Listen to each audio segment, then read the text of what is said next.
coming off from former SP Enrile din, he said sa interview na the Senate is supposed to do its job with reasonable speed for the Constitution says forthwith. Anybody can understand that English word and they did not do it, they tarried, they dilly-dallied. Your reaction lang po. Sabi nga ng presiding officer, nandun pa rin kayo sa forthwith. Pero ako po, the opinions of different lawyers, makikita niyo po, kaya kaming mga lawyers, hindi po kami nagkakasundo, di ba? Kagad-kagad kasi nga iba-iba kaming opinion. And we have big personalities to argue about all these little things that ordinary people will not argue about. Pero para po sa kaalaman ng sambayanan, yung paggalaw naman po ng Senado ay hindi po unreasonable delay.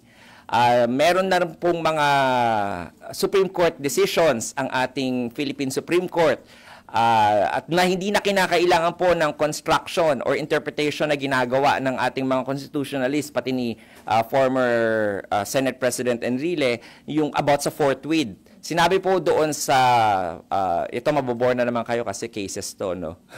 Sa Fisher versus Ambler, sa Manila Masonic Temple versus Alfonso, at saka sa, ano pa yung isa ba? Basta may isa pa akong case basta versus Antolz, no? Yun yung mga cases na pinagbasehan at ni-research rin po ng ating legal team dito sa Senate Impeachment Court na meron na po na desisyon ng definisyon ng forthwith at ito po ay without delay. Sinabi rin po ni dating Justice Ascuna na dalawa po ang ibig sabihin ng forthwith. Yung unang-una po ay immediately at yung pangalawa po ay without delay.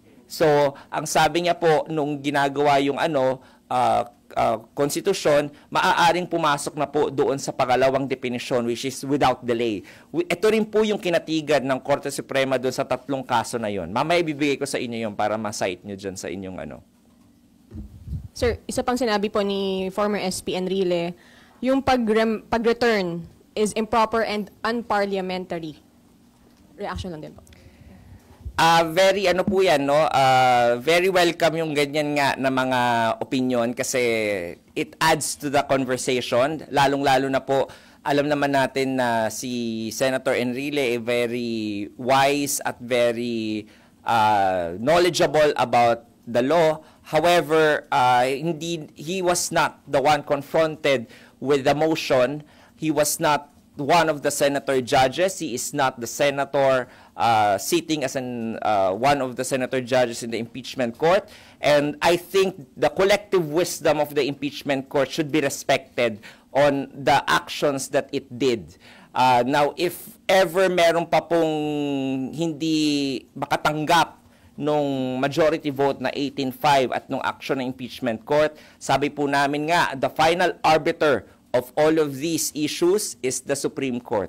So they just have to go to the Supreme Court kung gusto talaga nilang malinawan. But kung hindi po sila pumupunta sa Supreme Court, wag po nilang itry ito sa Court of Public Opinion at